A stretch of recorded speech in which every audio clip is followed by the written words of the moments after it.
Eto na mga boss, kakapasok lang na balita. Grabe si PBBM, iginante ni Tulfo. Pinaaresto na si Bato. Malaking gulo to. Nayanig dito ang Senado. Base sa impormasyong nakalap natin sa social media, mismong si Senator Rapi Tulfo nang nagsalita na eto ang gusto niyang arestuhin Bato. Matapos di umanong bumalik sa Senado si De La Rosa. Pabalik-balik daw kasi ang Bato, kaya nagpahayag ng kalungkutan si Rapi Tulfo ilang araw matapos ang kaguluhan. Bakit daw kasi ginugulo ni Bato ang mundo? Kinumpara tuloy din siya sa sakit sa bato ni Ombudsman Boying, kaya nire-respeto ni Idol Rapi Tulfo ang desisyon ni Ombudsman Repunyang suspendihin ang itinilaga ni Batong Acting Sergeant of Arms. Parang naiganti niya na rin si PBBM, kaya ito sabay-sabay nating panoorin kung paano si President BBM grabe ginante ni Senator Rapi Tulfo. Pinaaresto na si Senator Bato de la Rosa. Malaking gulo to, nayinig dito ang Senado. Pero bago tayo magpatuloy, baka pwedeng i-click nyo muna ang like, share, comment, subscribe at i-hit nyo na rin ang notification bell kung gusto nyo ng mga ganitong klase ng video para laging updated kayo sa mga susunod pa nating ibabalita. Kaya tara, panoorin na natin to.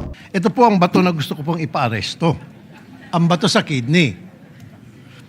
Pero kidding aside, Madam President, an estimated 13 million Filipinos are diagnosed with various stages of chronic kidney disease or CKD.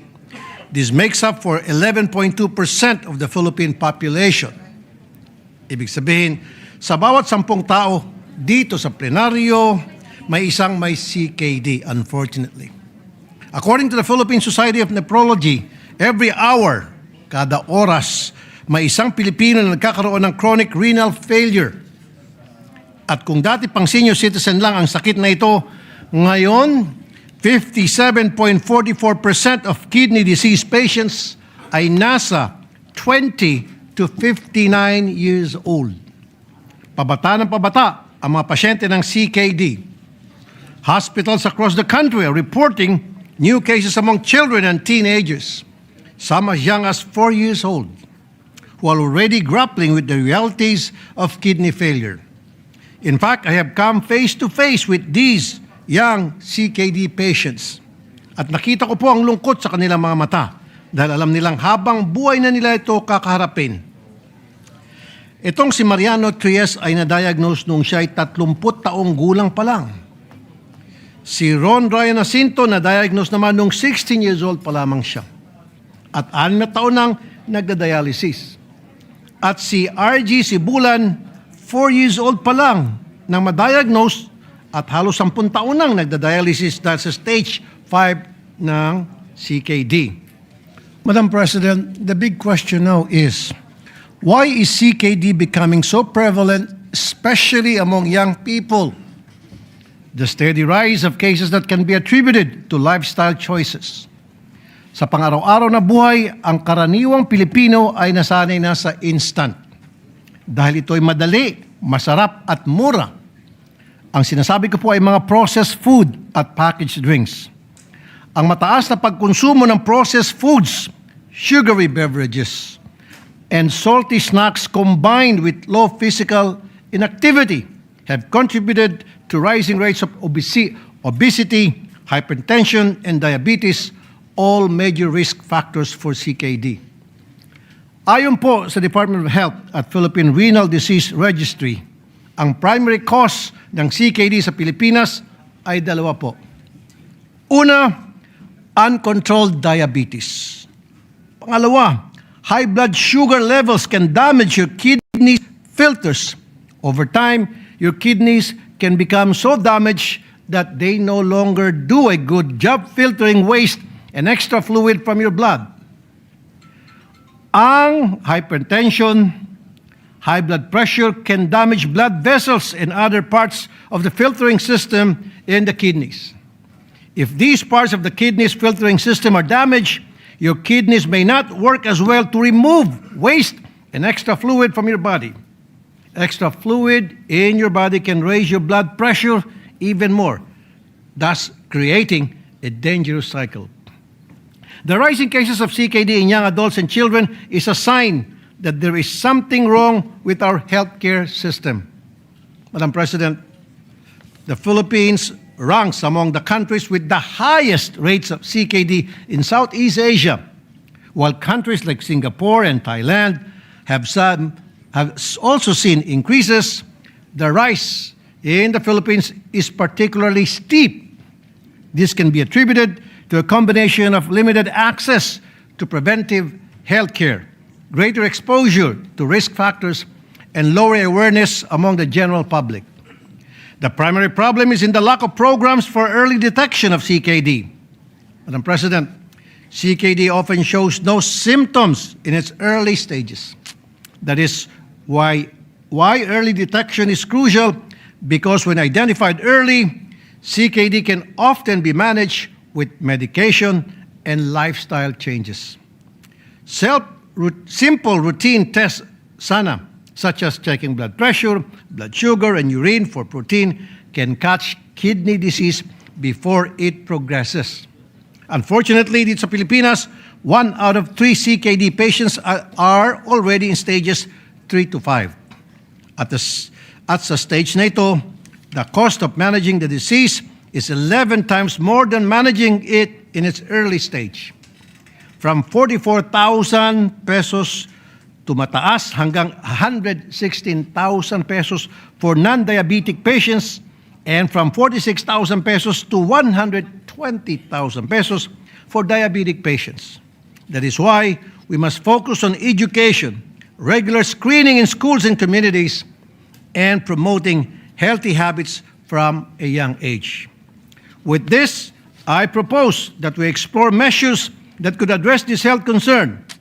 Let us provide our people with programs for early detection, essential diagnostics procedures such as the urine albumin to creatinine ration test remain inaccessible to many patients because they are not covered by PhilHealth, and they cost around 1,500 pesos to 3,500 pesos per test. I filed Senate Bill number 2123, ang Accessible Kidney Care Act, which will provide free kidney health screening in barangay health centers and super health centers to make screening more accessible to the public. Other preventive measures that we could put in place is the improvement in the daily nutrition habit of our people. I filed Senate Bill 1668, or the Health Rating Label Act. The measure will provide a system that measures the overall nutrition profile of packaged food and beverage products from 1 as the least nutritious to 5 as the most nutritious. The rating system is calculated based on a product's calorie, saturated fat, sodium, sugar, and fiber content. Several countries have implemented these measures, and major food and beverage manufacturers have complied. The manufacturers either put the warning label or simply reduce the sugar or sodium content to avoid having the products marked as unhealthy, and as a result, turn off their consumers. Mr. President, the impact of CKD on a young person's life is profound. Physically, CKD leads to fatigue, weakness in advanced stages, the need for regular dialysis, a process that replaces kidney functions but requires several hours, multiple times a week. This can interrupt schooling, work, and social life. Panghabang buhay po ang sakit na CKD, which is why, beyond the physical toll, CKD also brings emotional and social challenges. Families are affected too, facing high medical costs and the emotional weight of supporting a loved one through this chronic disease. As advocates for our people's health, Madam President, let us remember that the fight against CKD is not just the responsibility of doctors and hospitals, it is a challenge for all of us. But the good news is, madami pong solusyon or prevention na mas mura kesa sa pagpapagamot ng CKD. I hope for the support of my dear colleagues, and I know whoever will chair the Committee on Health, may kita nilang halagaan ng mga panukalang ito. Maraming salamat po, Madam President, my dear colleagues. Good evening. Thank you, Senator Raffy Tulfo, Majority Leader. Recognize Senate President Alan Peter Cayetano for his privileged speech.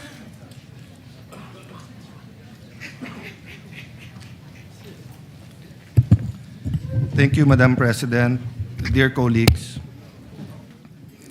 the book of James talks about faith, and the book of James basically tells us that faith without action is dead.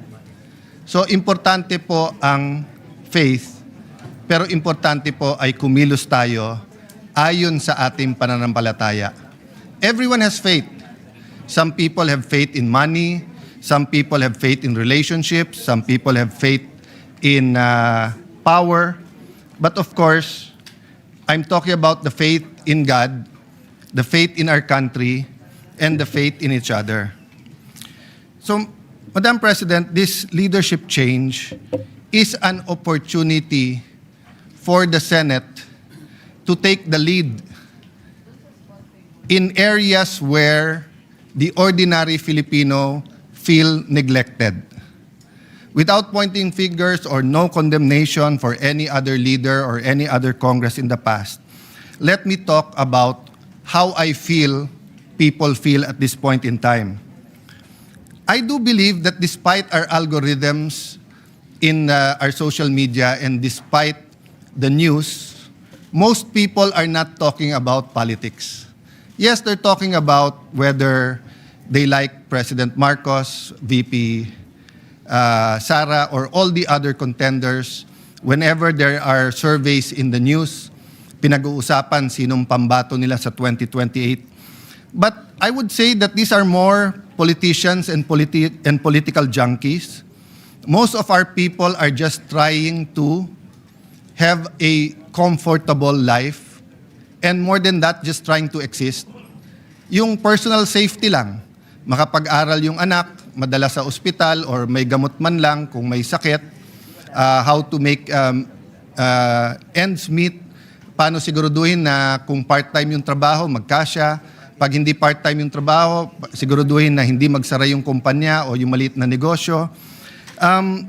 People are thinking about the future of the country, but the reality is we act as individuals and as families and as communities before we act as a nation. Madaming umaasa sa leadership change na to sa pagdating ng direksyon ng ating bansa. So we can keep talking about Senator Bato. And 100%, I will always owe him for risking his liberty. And after siya habuling kahapon, risking his safety and his life, risking his quality time with his family, risking the many, many things that he can do for being here today. No one can say where he'll be going in the next few days, the next few weeks.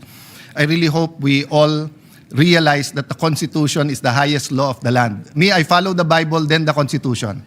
So walang anumang bansa ang inuuna ang international court sa kanilang sariling konstitusyon.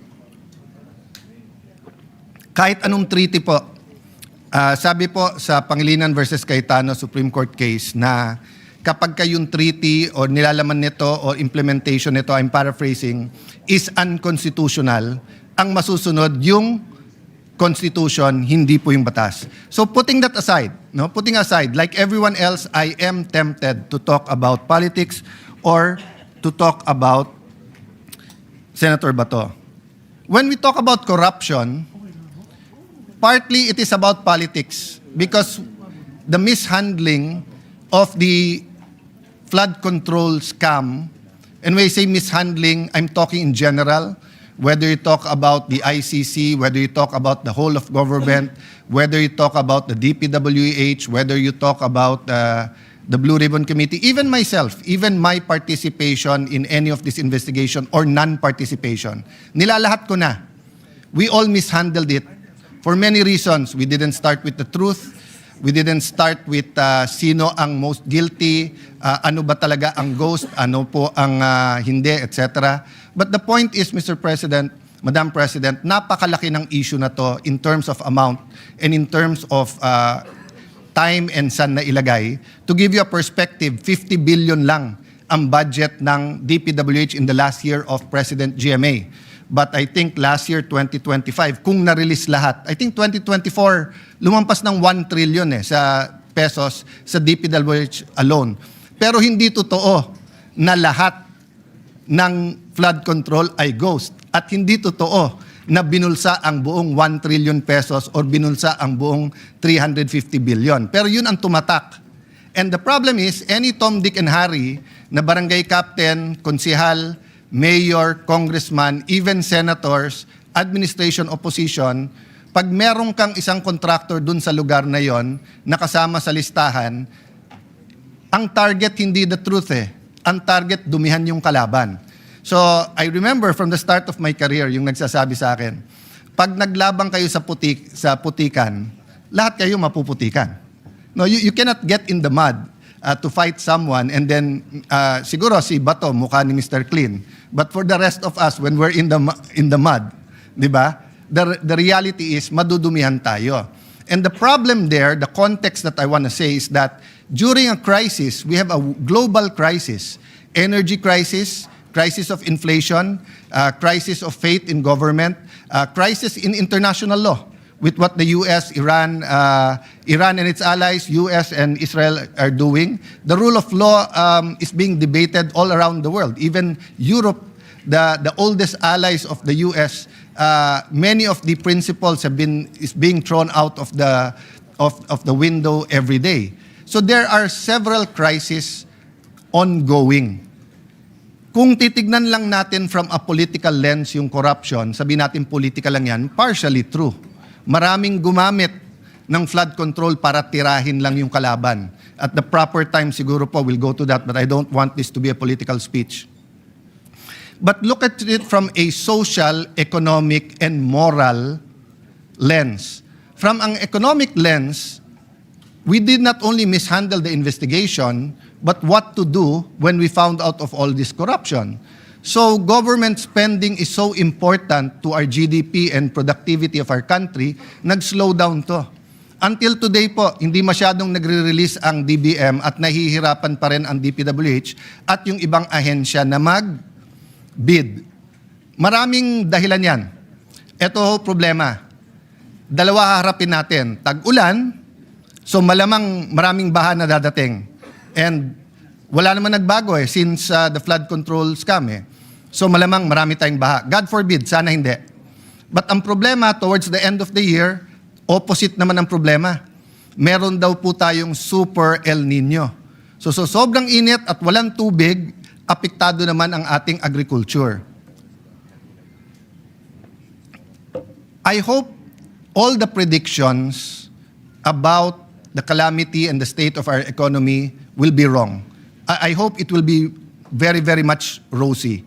But if you look at the GDP projections, for example, since the last quarter last year, 50% off So pag sinabing 5%, 2.5%. Pag sinabing 6%, 3% lang. Ang layo.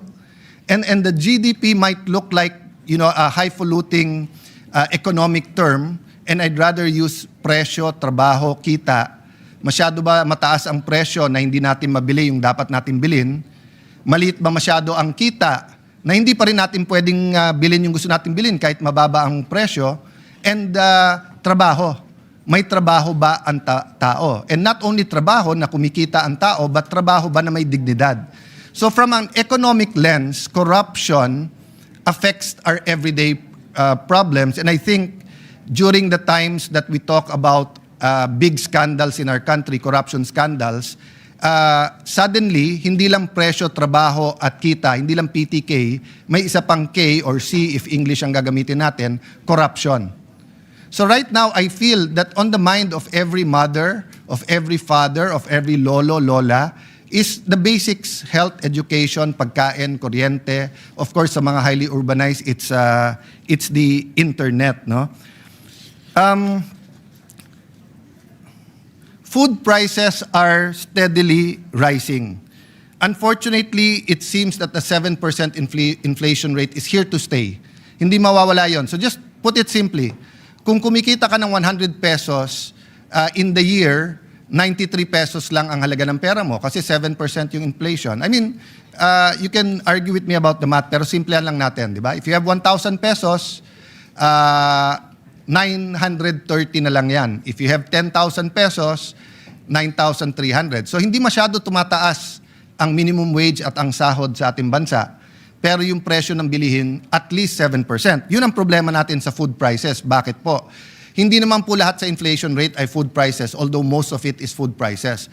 So food is rising even higher than 7%. We are an archipelago where we lack fish.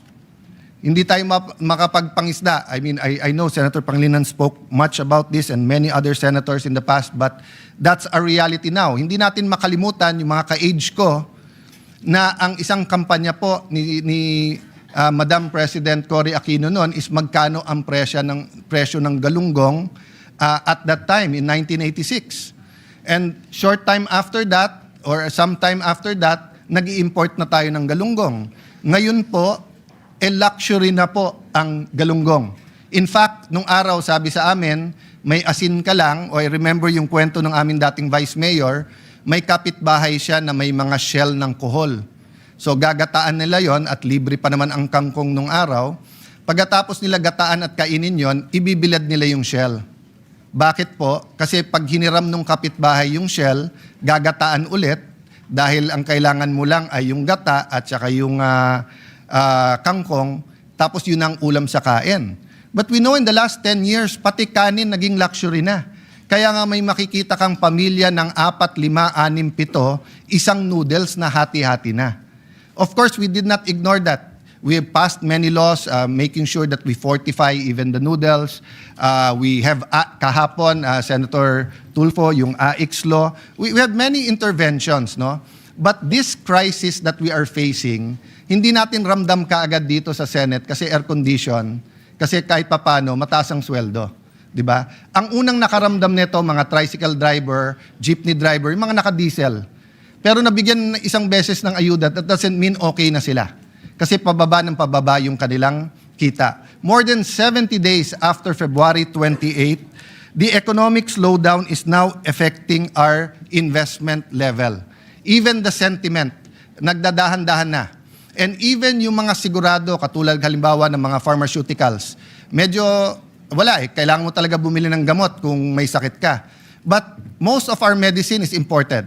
And even those that are generic and are produced in the Philippines, to get them through Metro Manila with the traffic and the logistic costs have doubled. Not to mention if you have to bring it to Masbate, you have to bring it to Aklan, to Catanduanes, to Romblon. The logistics in Mindanao or even Batanes is incredible because again, apektado tong lahat. The prices of gas was expected to go back to normal during the first few days of the crisis. Unfortunately, tinamaan yung critical infrastructure. So halimbawa po, sa Qatar at Bahrain, nung tinamaan po ang natural gas, ang subproduct or yung byproduct ng natural gas is urea or yung pangunahing ingredient or ginagamit na fertilizer. So tatlo kagad yung tama. Bakit? Europe uses liquefied gas or natural gas for heating. So tumaas ang presyo ng diesel dahil yun ang kapalit. Tapos nung tinamaan yung production ng yung mismong planta ng urea, tumaas ngayon yung presyo ng fertilizer. India, who has the best processing plants or one of the best and supplies to us and to Asia, ang problema, they have more than 1.4 billion people. And they also use heating gas, they also use diesel, they also use urea, and they are the first to say, we will not export rice, we will not export fertilizer unless our needs are there. So I thank the Vietnamese government for continuing to help us by the supply of rice.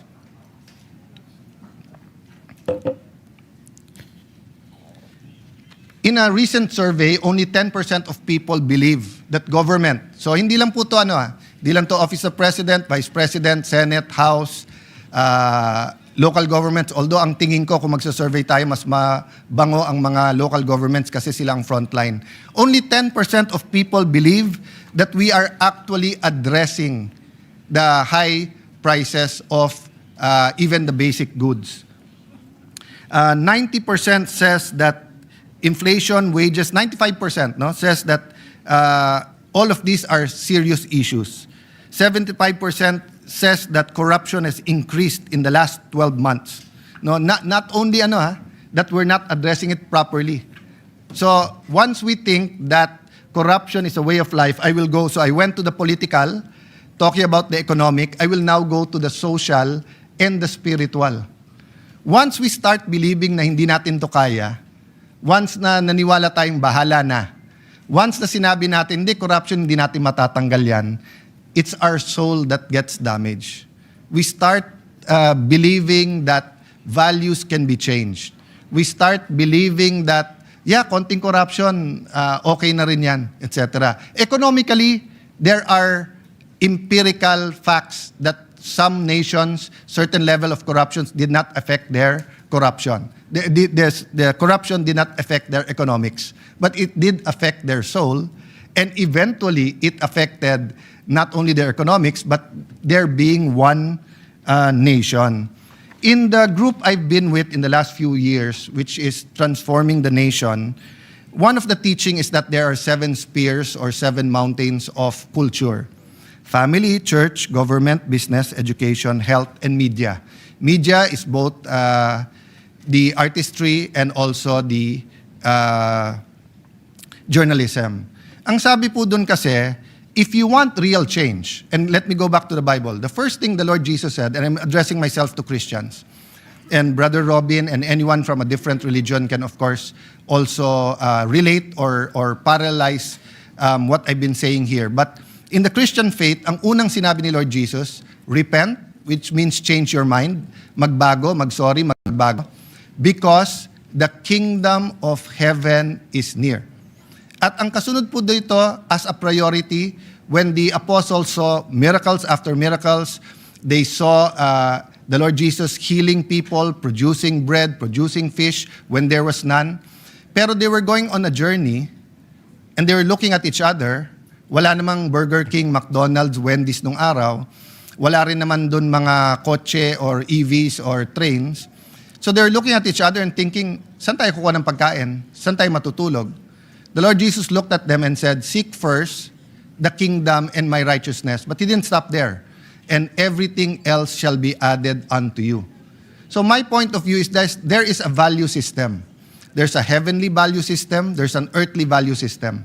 In the earthly value system, we value power, we value money, we value popularity, we value the GDP, etc.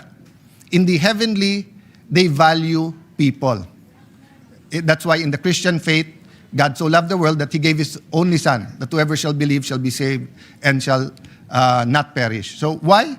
Because God loved the imperfect man so much. So what's my point? If family and church and media come together at sinabing, oh, sobra na tong scam ng ating, I was going to say fertilizer scam, but that was 20 years ago, flood control scam. And they have a MOA. Nag-MOA ang DPWH, nag-MOA ang Congress, ang BICAM, ang Executive Department, ang DBM, church leaders from the Muslim community, the Roman Catholic community, Evangelical community, Iglesia ni Cristo, Seventh-day Advent, lahat nandun, nagpirmahan. That will have some effect. But if the media, for example, movies, are saying, okay lang naman magnakaw basta't konti. Or iba na yung nakakalamang, etong anak ko, medyo hindi ganun kagaling sa school, pero magaling mangopya. Kaya honor siya. Or let's say in health, di ba? Kung sasabihin sa kanya na, alam mo, hindi ka gagaling kung wala tong gamot na to. Pero di ba na, nakawin na lang natin kasi corrupt din naman ang gobyerno. My point is, Madam President, family, the church, government, business, education, health, and media have to work together to address all of these issues. And let me close by a quote from a manual I read. Anya Dique po, ang pangalan po, ang last name nung gumawa. Sabi niya, nung naging Christian daw ang Africa, lalong naging corrupt. And in her country, she was saying that nung dumami ang Christians, dumami ang corruption, sumama ang politika, much as we are experiencing now, nawalan daw siya ng gana, nawalan siya ng pag-asa, nag-pray daw siya. Sabi niya, Lord, ayoko na sa politika, ayoko na sa public, ayoko na sa gobyerno. Walang pag-asa tong bansa namin. In one of her meditations daw, the Lord told her, ang problema, you want a political solution for a spiritual problem. You want an economic solution for a spiritual problem. You want a socio-economic political problem solution for a spiritual problem. So, Madam President, I stand here today humbled by the task that you put on my shoulders, pledging to serve not only the 13 who voted to put me in place here in the Senate, but for the 24, but to serve first God and serve our people. I ask this August Chamber, baguhin natin direksyon natin. May mga iba wala tayong choice. So pagdating ng articles of impeachment, forthwith, we will act upon it. This leadership change is not about the impeachment. All of us here will be on trial and we will all do our best and we have to be impartial. Okay, that's clear. Having said that, paano natin isasabay ang problema ng corruption? And having said that, pag corruption, mahilig tayo magturo sa mga kasama natin eh. Maybe it's necessary kung guilty talaga. Maybe it was done for political purposes. Saka na natin pag-usapan yon. But we have to find a way to investigate and change the corruption system in our country without burning the whole house down. 'Di ba? I mean, kung may anay sa bahay, tanggalin yung anay. Kung may mga daga sa bahay, hulihin ang daga o patayin, tanggalin sa bahay. Hindi mo susunugin yung buong bahay, no? But thirdly, Madam President, the economics. Kapit sa patalim ang maraming Pilipino. There are many things we can do. For example, we have had a lot of laws for agricultural modernization. But we need a productivity law for agriculture. Palaki ng palaki ang ating population, pero yung productivity natin, nagpla-plateau eh. Tapos lalo ngayon na may Super El Nino, sabi nila ang fiscal space natin maliit. Yes, kasi nga during the 6 years o 5 years ng Aquino, maganda yung ekonomiya until the pandemic, 3.5 years ng Duterte, maganda yung ekonomiya. But since then, we have borrowed heavily. So yung debt to GDP natin medyo mabigat na, and then yung credit ratings natin apektado na. But still, Fidel Ramos was in a worse case. And he was able to say 10% savings at ilipat yung 10% na yun sa mga priorities.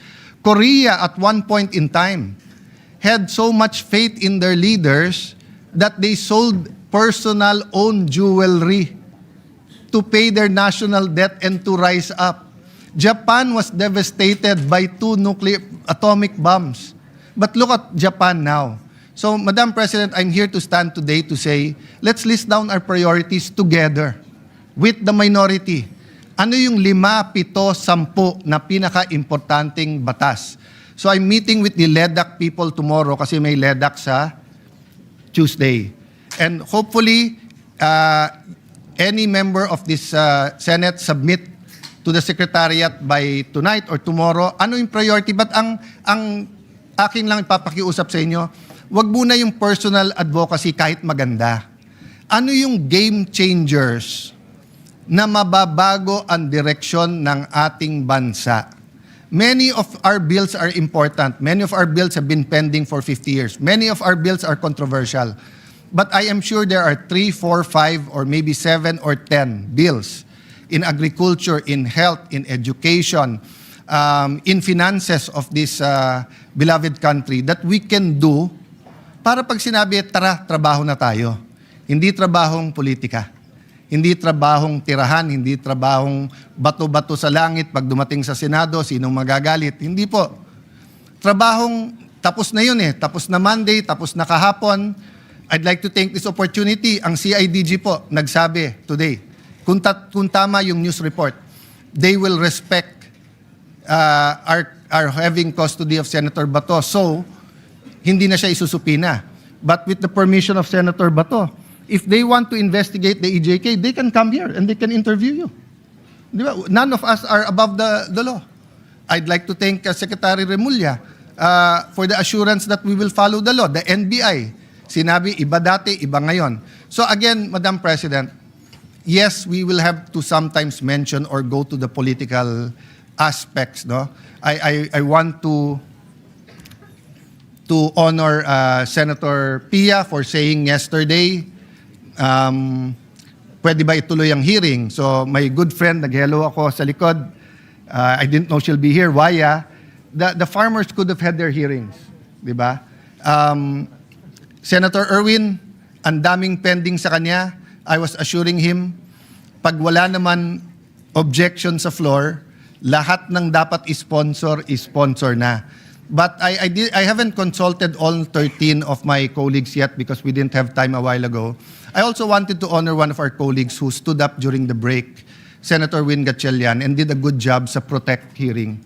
No, I also believe that talagang itatayo naman ng executive yung uplift. But tingin ko, napabilis at napataas yung uplift dahil sa Protect. So at the proper time, Majority Leader, if there's no objection from everyone, I would ask if today we can ask him to continue as chairman of Protect. Because precisely everything I've said today, maybe except the spiritual side, but Win is also a brother in Christ. And regardless of our religion, you know, the spiritual side is always there when we love our neighbors. So, Madam President, dear colleagues, thank you for this opportunity to give me this opportunity to express what really is in my heart and mind. So may God bless the Philippines and God bless us all as we humble ourselves before the Lord and God. Thank you very much, Senate President Alan Cayetano. We take note of everything that you said. And Majority Leader? Yes, what would Madam this be President, as referred- much as I wanted to give my views as well and not to belabor the list of our colleagues who wanted to deliver their speeches, the gentleman from Palawan, I think Senator Erwin Tulfo, would like to ask some questions. I move that he be recognized, Madam President. We recognize Senator Erwin Tulfo. Is this a manifestation or interpellation? Madam President, Yes. this is not a manifestation or interpellation. Rather, it is. I would like to address this to our new Senate President while he's still on the floor. It's a parliamentary inquiry.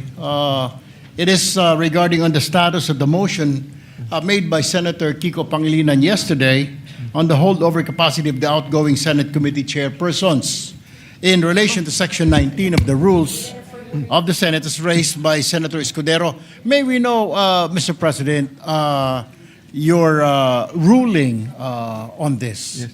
Thank you. May I ask permission from the presiding officer and the Majority Leader to answer?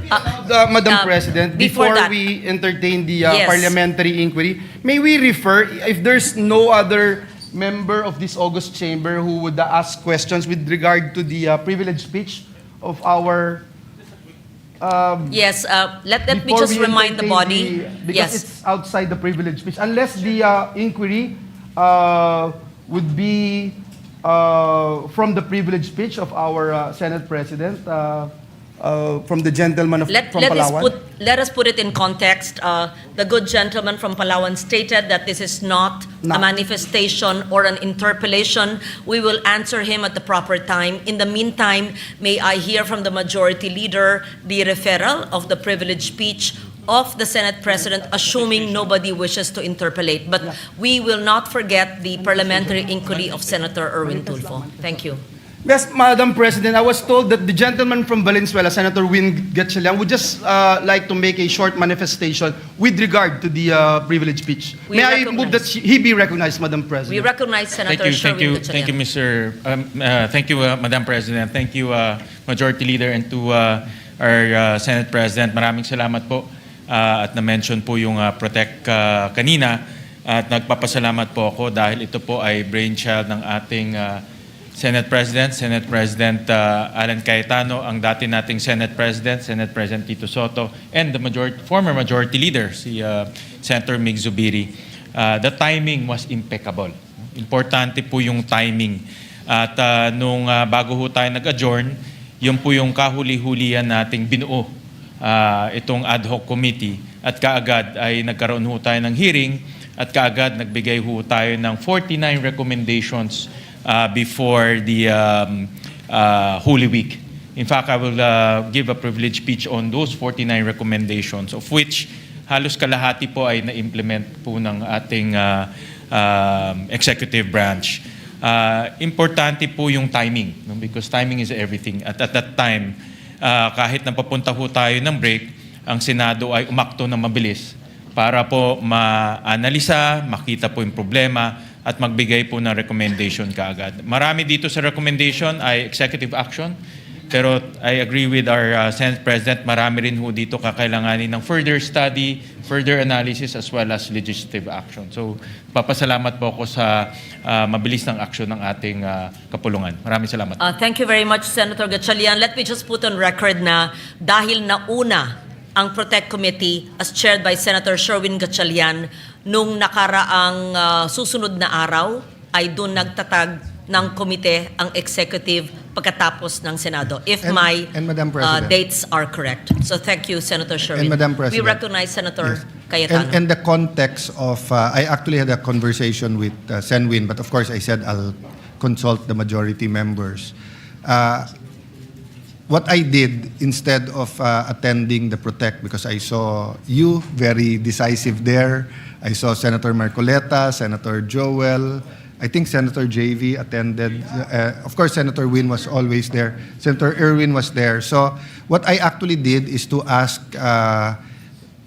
businesses by groups, pharmaceutical, manufacturers, EVs, to meet me in a small room, 4-5 at a time.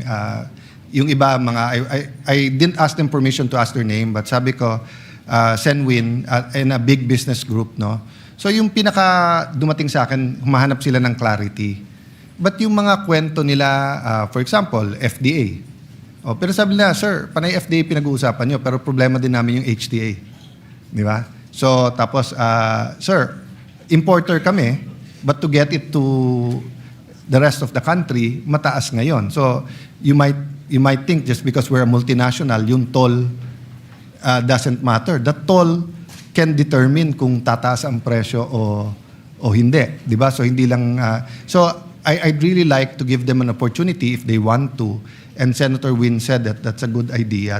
That's why I think tama naman si Sen Win na 'di ba parang ano yan parang first aid yung timing napaka-importante. But even if na-stabilize mo na, siya naman nag-stabilize during that time, baka pwede niya nang ituloy hanggang gumaling yung pasyente, which is our nation, no, and our nation's economy. That was the context there, Madam President. Thank you. May we hear the referral? Yes, Madam President, before we refer, I would just like to put into the records of this August chamber my appreciation of the privileged speech of our Senate President. I would like to congratulate him for his magnanimity, especially in accepting the fact that there are good things that were started in this August chamber at hindi niya yon ipipigilin kung lalo na kung maganda yung nangyayari. I also admire his stand on impeachment and I am also with him. Ang Supreme Court nagbigay na ng definition as to forthwith. And higit sa lahat, yung Mark 8:36 na sinasabi ng Bible that what profits a man if he gains the whole world and lost his soul in hell forever. So it's a good reminder for all of us that walang forever dito sa lupa, Madam President. And so with that, I move that we refer the privileged speech of Senate President Cayetano and manifestations thereon to the Committee on Rules. So move, Madam President.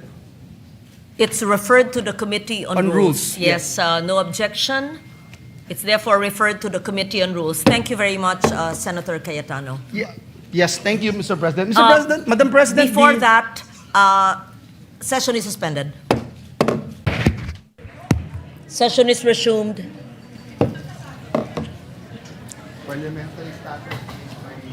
Before we suspended, there was a parliamentary inquiry of Senator Erwin Tulfo.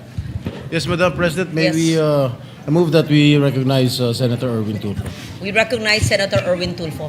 Yes, Madam President, while our new Senate President is still on the floor, I did ask him about his ruling because it was unclear yesterday when this was raised yesterday afternoon by Senator Kiko Pangilinan about the holdover capacity of outgoing Senate committee chairpersons in relation to Section 19 of the Rules of the Senate.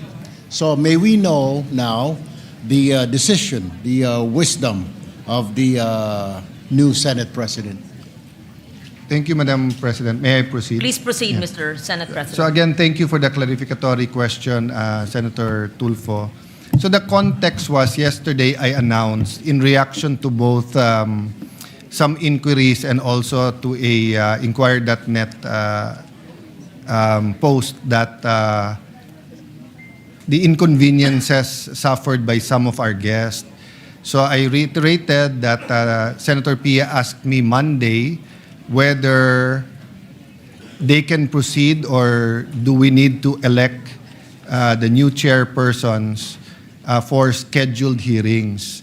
So officially, we pointed out to Section 19, and of course, Senator Pangilinan saw some inconsistencies.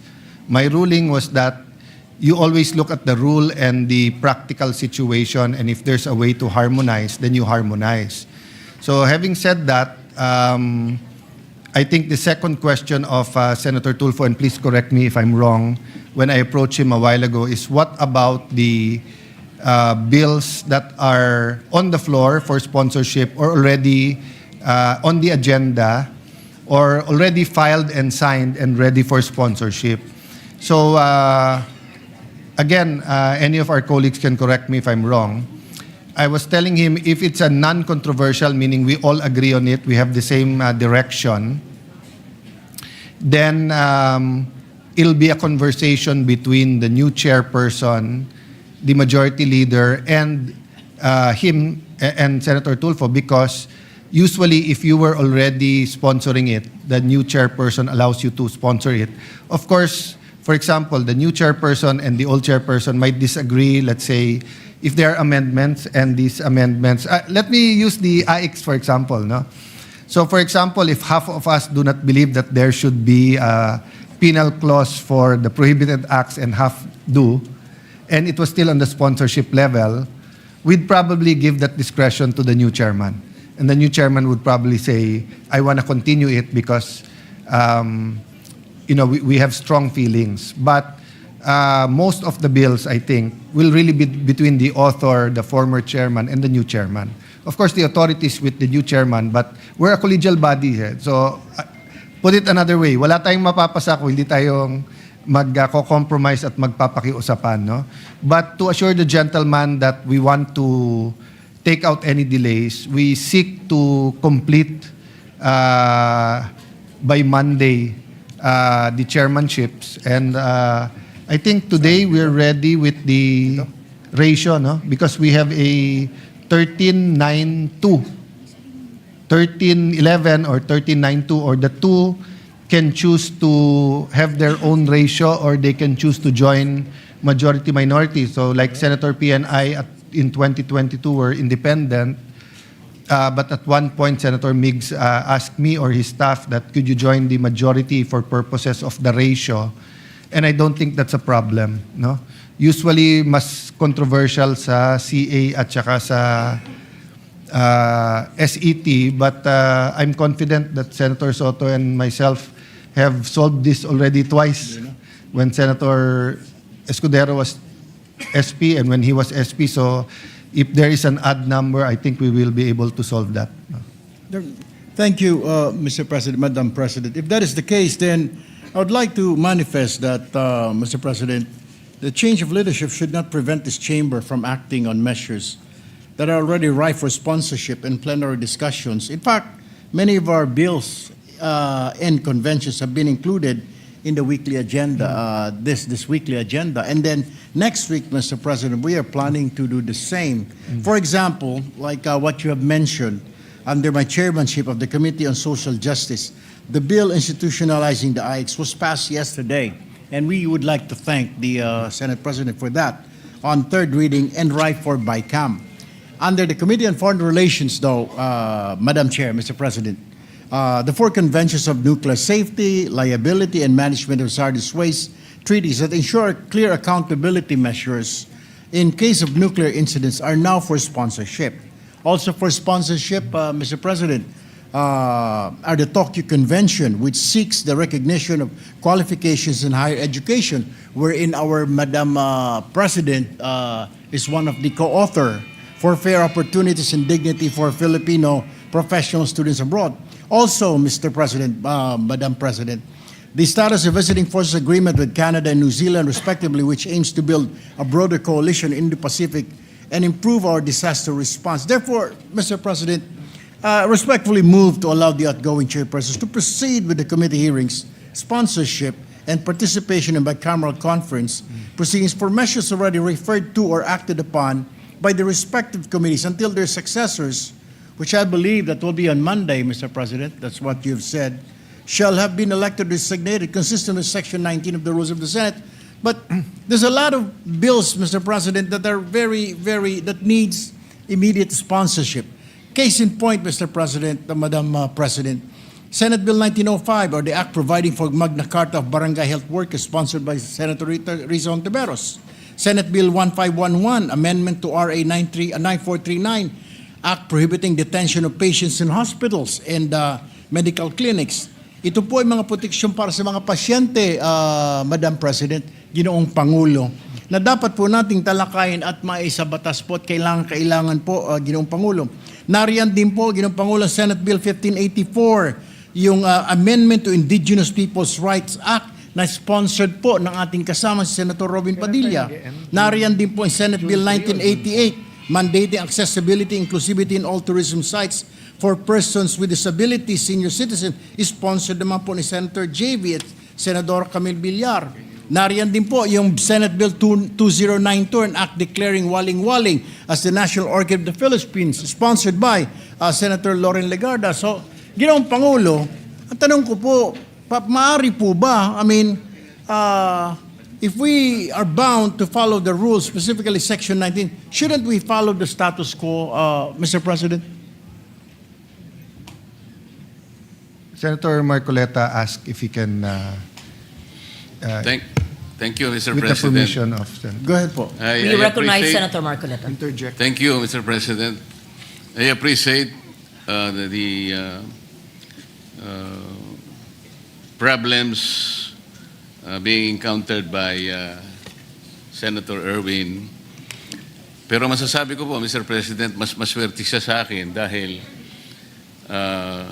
siya po ay nakitaan ko na ng napakarami pong mga bills niya na nag-transition na po sa third reading. May na-report na po yung mga committee, mga nakapag-report na po. At yung iba nga po ay naidepensa niya dito sa ating bulwagan. Ako po yung tatlong major bills ko po na inaasahan ko po sana na ma-fast track. Pagkatapos po ng 8 buwan bago lang po na hearing, minsan lang po eh. Yung isa po, nasa pang 10 buwan na po, yung pong 12% VAT reduction sa sales ng electricity. Baka sakali pong ma-agenda na po for first hearing po. Wala po. Kami po ang dapat magreklamo sapagkat walang lumilitaw po sa mga inaakala naming mga major bills na makakatulong po sa ating mga mamamayan. Naintindihan ko po yung kanyang discomfort. Sapagkat gusto niya talaga na maisulong lahat ang mga inaakala niyang panukalong batas na makakatulong. Ganon din po ang representasyong ito, Mr. President. Pero hindi po ako nawawalan ng pag-asa kasi alam ko po yung ating legislative meal po ay unpredictable. Ang dami po. There are 1,001 factors that might come in and interfere in our deliberations and entire process of enacting a particular bill. So sana po ay magkaunawaan na lamang tayo. Hindi lamang po kayong naapektuhan. Mas lalo po ako, isip-isipin po ninyo, 10 buwan na po nakakaraan. Yung isa pong bill na para sa akin ay napaka-importante. Lalong-lalo na po ngayon sapagkat tumaas na po ang lahat. Yeah. Hindi pa po, na-agenda na po last week, kaya nga nagkaroon po ng disruption ngayon. Baka sakali pong may agenda na sa lalong madaling panahon. Salamat po, Ginoong Pangulo. Madam President, to answer directly Senator Tulfo, may I proceed? Please proceed. Yeah. So first, for measures already on the floor, there's no reason it cannot proceed. We will have a majority caucus as soon as we adjourn. I think Senator Win will speak. I don't know if anyone else will speak. So as soon as we can start our caucus will take that up. For COM reports that are not yet filed, it's more of prudence because we have to finalize the membership, the 1392. From 11-13, it was a 15-9 ratio. So there's a little bit of difference. But again, this shouldn't be a problem in non-controversial bills kasi nag-uusap-usap. Having said that, my suggestions also is that we resubmit what are our priority 10 bills. And then I personally will talk to the new chairpersons. If they will not hear it with a certain period of time, can we create a subcommittee, which we usually do naman. I remember the first time I was Senator Angara. Ed was such a senior senator then, but sabi niya, Alan, create ng subcommittee, pero ako na mag-i-hear nito. And then he took over. And natuto ako sa ganun move kasi pati pala merienda, chairman magbabayad. Pero siya yung nag-i-hear. But bumilis tuloy lahat. No? The third one is maybe, I'm sure the minority leader will be in the LEDAC. Once we get a sense of the timing of the impeachment, we have to discuss either the legislative calendar and the schedule of the impeachment. Because if we can do both, remember when we talk about legislation, there's the hearings and then there's plenary. You need time for both. So assuming we agree on 3 or 4 days nung hearing, is that half day para meron pa rin legislative meal? Kasi kailangan mo din ng 1 day ng motion day. Lahat ng korte ay merong isang araw na may motion para masubmit. Tapos merong, usually, if I'm not mistaken, it's a Friday. Para nga during the weekend, mabasa lahat ito. Di ba? And that is barring any, my wife is from Bicol, from Tiwi Albay. So, I ask you to pray harder with us na hindi mag-worsen yung sitwasyon ng Mayon, di ba? Any calamity from the super El Nino to storms, linogs, or earthquakes, or yung pagputok ng bulkan, no? Whether it's in Negros or etong sa Albay, we'll definitely need, in our situation now, we'll need our attention, whether individually or as a group or the committee. So we really have to figure out as a body. So that was the essence nga nung aking speech. So thank you for pointing out, Senator Tulfo, that in fact there are urgent necessary bills that are there. Last point, I did start going to the possible chairmans yesterday. So like Senator Bongo, who will most probably be our chairman of the Committee on Health, said that most of the bills tinitignan niya, but most of the bills walang problema, pwedeng siya, pwedeng si Senator Risa. I actually approached Senator Amy about the treaties, and she told me, go ahead. But then when I went to see her today, she said, go ahead, but malamang hindi ko kunin yung committee na yon. So mali pala yung nakonsulta ko. So I have to talk to sinong magiging chairman. And as you know, we are in need of a regular or full-time majority leader because Senator Joel Villanueva is not disposed to accept that position. If you want to join the majority, so far the majority leader is open, Senator Tulfo. Yeah, that's a good offer, but let me think about it, And Mr. that would President. give us an even number of 14, easier for computation. Let me seek divine guidance, Mr. President. No, I Every believe morning in when that. I I wake believe in up, that, yeah. I ask and pray to the Holy Spirit to always guide me for right decisions, Mr. President. And I praise you for that because we all should do that. No? Yeah. Well, anyway, Madam President, Mr. President, we're amenable to that, to the creation of subcommittees. We hope that the new chairpersons, Mr. President, will honor your word. I will not stay longer, Mr. President. Therefore, we submit to the wisdom of our new Senate President. Thank you, Madam Thank you, President. Senator Tulfo. Thank you, Senator Tufo. We recognize Senator Risa Ontiveros.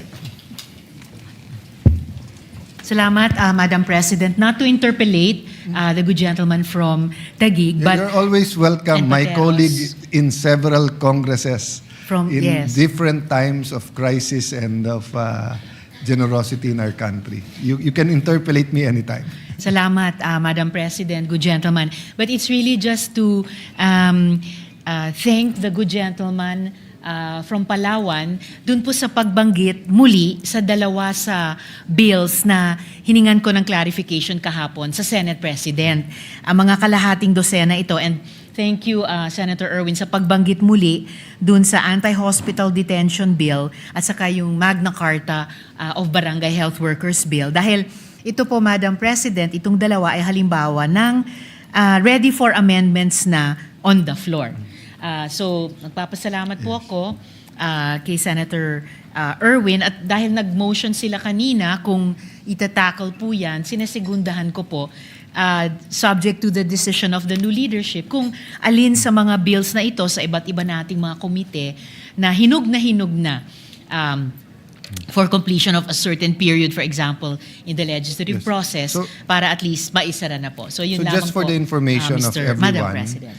after the speech of Senator Win, the majority will go into a caucus. You're most welcome to join us if you're going to join the majority. Afterwards, on Thursday, I will be meeting the Secretary General, the Deputy Secretary Generals, the COMSECs, the other department heads, and I did this in the House of Representatives to encourage them and empower them. So parang bibingka, yung apoy na sa ibabaw na sa ilalim. So on one hand, the chairman will make certain decisions, but we want to empower the COMSECs to push. And tamang-tama yung timing kasi when we were planning this yesterday, nagsabi nga na may LEDAC sa Tuesday. So right after the luncheon, which will talk about legislation and how to prioritize and how do you call it, work very productively in the box, but how to work out of the box. We will be also meeting with the LEDAC Secretariat at 3 o'clock. No? So yun lang po, if you can submit by today or tomorrow, what's your top 10 bills, but maybe put an asterisk or whatever. What's the 7 or 10 bills we can agree on as a body that will really help us during this time of crisis? No? Salamat po sa Thank good you. gentleman from Taguigan Pateros, Madam President, and I will happily and proudly stay with the minority. Thank you. Thank you, For now, Senator Ontiveros. I will accept that answer for now, Madam President. Thank you. Ngayon, kayo bilang Pilipino, ano ang masasabi nyo at reaksyon sa balitang ito? Mag-iwan kayo ng komento sa ibaba at atin niyang babasahin isa-isa.